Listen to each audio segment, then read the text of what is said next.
अस्सलाम वालेकुम नाज़रीन। नाज़रीन, बाज़ दफ़ा तो सियासत जो सी है वो एक मजाक ही बन जाता है। कल पीडीएम का इजलास हुआ, जिसकी कई दिन काफ़ी अरसे से हम एक तैयारी सुन रहे थे कि क्या हो जाएगा, क्या इनकलाब आने वाला है। परसों मोहतरमा मरीम नवाज़ ने कहा कि जी बस आर या पार हो जाएगा। बड़ी हैरानगी हुई कि पता नहीं अब क्या होने वाला है, कि अब मुल्क का तख्ता ये हाथ से उठेंगे, पाकिस्तान में क्या हो जाएगा। कुछ समझ नहीं आ रही थी कि ये इतना बड़ा उन्होंने बात की है जलसे के अंदर कि शायद कोई खून खराबा ना हो, क्या कोई ऐसा फैसला ना हो जाए। जब फैसला बाहर आया, मौलाना फजलुर रहमान साहब ने जब सुनाया तो लगा कि कहते हैं खोदा पहाड़ और निकला चूहा। तो जो मरीम नवाज मुँह बना के इतना सा चूजा की तरह से वहाँ खड़ी हुई थी, उनको ना बोलने दिया गया, ना उनके उनके इख्तियार था। इस सारी गेम के अंदर पीडीएम के अंदर जो विन विन पोजीशन थी वो बिलावल भुट्टो की नज़र आती थी। वो बड़े फ़खरी अंदाज से खड़े थे, जो उनके मुतालबात थे उन्होंने अपने मनवा लिए थे। हुआ क्या कि जो इन्होंने फैसला आर या पार करना था, वो उन्होंने अब 13 तारीख के जलसे में ये फैसला कर रहे हैं कि हम लॉन्ग मार्च करें कि ना करें।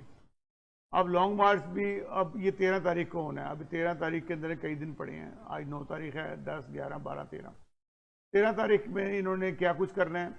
और इन्होंने ये भी मरीम नवाज को कई दफ़ा शटअप कॉल दी इजलास के दौरान में कि आप खामोशी इख्तियार कर लें, क्योंकि मरीम को अगर कोई बात पता लग जाए, क्योंकि वो है तो अकल की कच्ची, तो वो पहले से ना एज लेने के लिए वो पहले से बयान कर देती है और लेती है कि सारा का सारा काम मेरा है।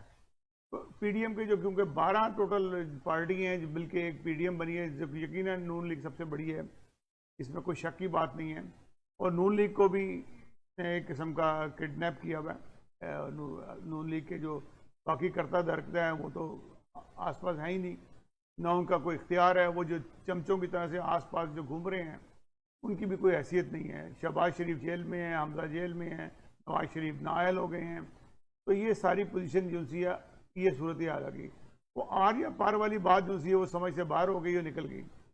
अब ये 13 तारीख को ये फैसला करेंगे कि हमने लॉन्ग मार्च करना है कि नहीं करना है। 13 तारीख को अगर लॉन्ग मार्च होता है तो फिर उसके बाद जो है ना इस्तीफे दिए जाएंगे। इसका मतलब है कि 31 तारीख से पहले पहले जो है लॉन्ग मार्च भी होगा। तो क्योंकि 31 तारीख से पहले इन्हें इस्तीफे जो है स्पीकर को दे देने हैं। स्पीकर कौमी असम्बली के देंगे, असद कैसर को, और बाकी सूबाई असम्बलियों में जाके दिए जाएंगे। पीपल्स पार्टी जो सी है कि बिलावल के चंद दिन पहले का इंटरव्यू था, उसने उनको दिया था, बीबीसी को दिया था जो था, उसमें उसने कहा था कि जी बेनज़ीर भुट्टो ने 85 में जो गलती की थी वो हम दोहराएंगे नहीं। बेनज़ीर ने इलेक्शन का बाईकाट किया था। जब इलेक्शन का बाईकाट किया तो उसमें नवाज शरीफ की कोई वजूद नहीं था। एक नई पार्टी आ गई नॉन पार्टी बेस पे, और उन्होंने इलेक्शन जीत लिया, और वो आके उन्होंने अंदर आके एक हुकूमत बना ली, उसको मुस्लिम लीग बना दिया गया। उसके बाद नून काफ बात हुई, तो वो बेनज़ीर उसमें उस इलेक्शन से बाहर हो गई और ना उसको कुछ मिला। और वो क्योंकि ज़िया-उल हक का दौर था और उन्होंने इंजॉय किया कि 3-4 साल जो जब तक जिंदा था उस वक्त उन्होंने इंजॉय किया और वो हुकूमत करते रहे। जो की हुकूमत भी है, उसमें नवाज शरीफ वज़ीर आला बन गया और बहुत सारी चीज़ें जिनको मराहत मिल गई। और बेनज़ीर बिल्कुल टीम से आउट हो गई। और बेनज़ीर के लिए किया था, और बेनज़ीर उस ट्रैप में आ गई थी। बिलावल ने कहा कि हम इस ट्रैप में अब नहीं आएंगे, हम इस्तीफे दे के हम जो कौमी धारा है उससे बाहर निकल जाएं, हमने ये काम नहीं करना। और उसने अक्लमंदी का काम किया, क्योंकि उनके पास सिंध की हुकूमत है। उन्हें पता है कि सिंध में दोबारा इलेक्शन होते हैं तो पीटीआई बहुत सारी सीटें ले जाएगी और शायद पीपल पार्टी दोबारा सिंध में हुकूमत ना बना सके। इसके कभी इम्कान है, क्योंकि पीपल्स पार्टी ने जो कुछ किया तो क्या है, वहाँ से वो खेड़ा ही है वहाँ से, और उन्होंने पैसा बनाया है। ना गरीब भी मरे वहाँ पे, उन्होंने सिर्फ बातें हुई हैं, काम कोई नहीं हुआ। तो सिंध के अंदर जो हालात हैं वो सब जानते हैं कि सिंध में सबसे बुरे हालात अगर पाकिस्तान में है तो सिंध में है। तो उनको पता है कि हमने अपने 5 साल पूरे करने हैं, 5 साल के बाद किसी और को मार देंगे और फिर दोबारा से भुट्टो जिंदा हो जाएगा और दोबारा कोई और काम हो जाएगा। तो अब ये सूरत हाल ये हो रही है कि जितने भी इन्होंने फैसले किए हैं वो सारे अहमकाना फैसले हैं। मैं अभी सुन रहा था एक पैगाम, तो उसमें उन्होंने कहा कि जी अगर तो स्पीकर को ये कौमी असम्बली के जो 150 इनके ऊपर नशस्तें हैं, अगर असद कैसर को देते हैं, अगर असद कैसर पे उनसे वो हर एक का एक एक का इंटरव्यू करता है और उसको कई के दिन भी लगा सकता है वो, तो ये तो साल तो आराम से खिला देगा इनको।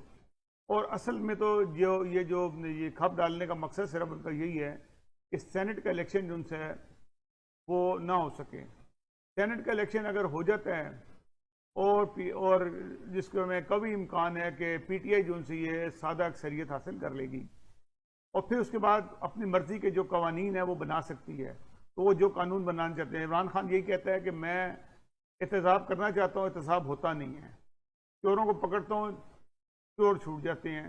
कई हाई कोर्ट से ले लिया, क्योंकि हाई कोर्ट के अंदर भी ज़्यादातर नून लीग के रखे हुए लोग हैं, तो इस तरह से बचत हो जाती है। तो इस बचत को से इस मसले को हल के लिए सिर्फ और सिर्फ जो मार्च में होने वाला उसका सेनेट का इलेक्शन है बहुत इम्पोर्टेंट है। उससे समझ लें कि पाकिस्तान की किस्मत बदल सकती है।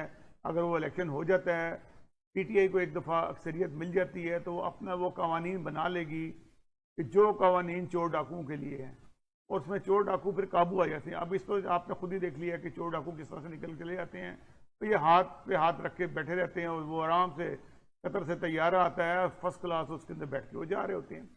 तो ये सूरत हाल है। हालात जो उनसे हैं अपोजिशन के लिए आसान नहीं है।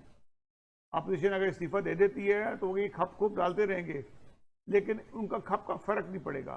फिर उसके बाद एक बात और मज़े की उन्होंने कहा जी हमारा इमरान खान से कोई ताल्लुक़ नहीं, ना इमरान खान के हम खिलाफ हैं, हम तो इमरान खान को लाने वालों के खिलाफ हैं, हम उनसे बदला लेंगे। वो ये कैसे बदला लेंगे, मुझे समझ नहीं आती। कि जो डंडा बरदार फौज जिसने मौलवी ने डीजल ने बनाई है, क्या ये फौज से लड़ेगी? फौज से कैसे बदला लेंगे? मुझे आज तक ये समझ नहीं आती कि फौज से कैसे कोई बदला ले। कभी आवाम भी फौज से बदला लेने के लिए निकलती है? उन्होंने क्या किया, क्या है उन्होंने बिगाड़ा आपका क्या है? वो यही है कि एक हुकूमत का साथ देते हैं। हुकूमत का साथ, फौज एक हुकूमत का इदारा है। अगर पुलिस जो सी है वज़ीर आज़म का या वज़ीर आला का कहना नहीं मानती या फौज नहीं मानती, तो फिर तो बगावत हो गई ना।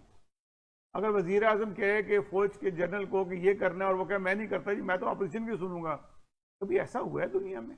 इतने बड़े अहमक हैं ये, इतने बड़े बेवकूफ़ फजूल आदमी हैं ये गद्दार हैं जो बगावत कराना चाहते हैं। ये कभी नहीं हो सकता। फौज ने सीखा ही यही होता है कि अपने बड़े को सलूट करना है, और वो सलूट करते रहेंगे जब तक इमरान खान है। जिस दिन इमरान खान उतरेगा, अगर पकड़ना ही पड़ा तो सबसे पहले बाजवा ही पकड़ के इमरान खान को ले जा रहा होगा। ये एक सिस्टम है। कभी किसी के लिए वो सीट को सलाम, जो एक होते हैं ना ओहदे को सलाम करते होते हैं, वो अगर फजलुर रहमान बदकिस्मत अगर पाकिस्तान की इतनी बड़ी हुई कि वज़ीर आज़म बन जाता है, इसको भी सलूट करेंगे। वो उनका काम है सलूट करना। पुलिस का काम उनको सलूट करना, फौज का काम उनको सलूट करना। अगर बदकिस्मती पाकिस्तान की इतनी बड़ी हो गई, इस तरह से इसराइल से अमेरिका से मिलते कर रहे थे मुझे वज़ीर आज़म बना दो, अगर वो किसी वक्त मान गए और पाकिस्तान के अंदर बिल्कुल ऐसी कठपुतली हुकूमत रही जैसे कि पहले रही हैं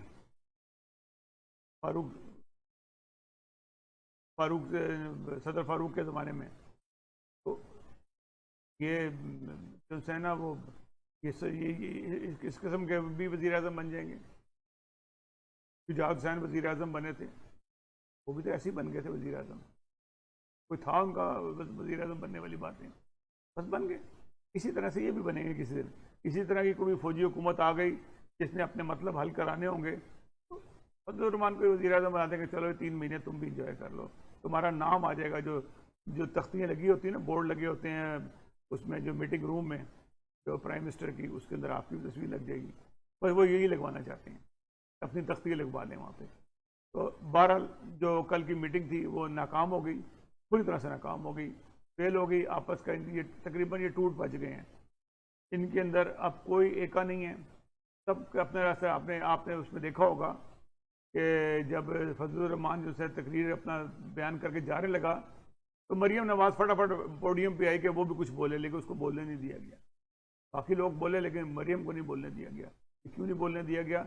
इसलिए उसको कहते हैं कि तुम चुप रहो, जितनी कहते हैं ना, बादों में कहते हैं कि आप खामोश रहें तो अच्छे लगेंगे, तो मरियम को भी एक है, वो खामोश जितनी देर रहती है अच्छे लगे, बोलती है तो वो भांडा ही फोड़ देती है।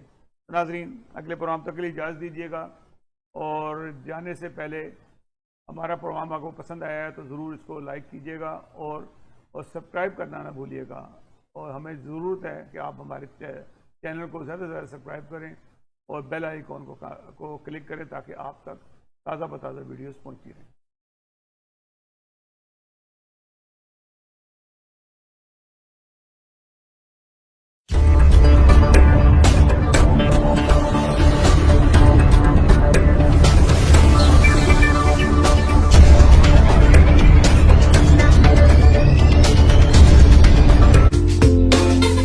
Subscribe now.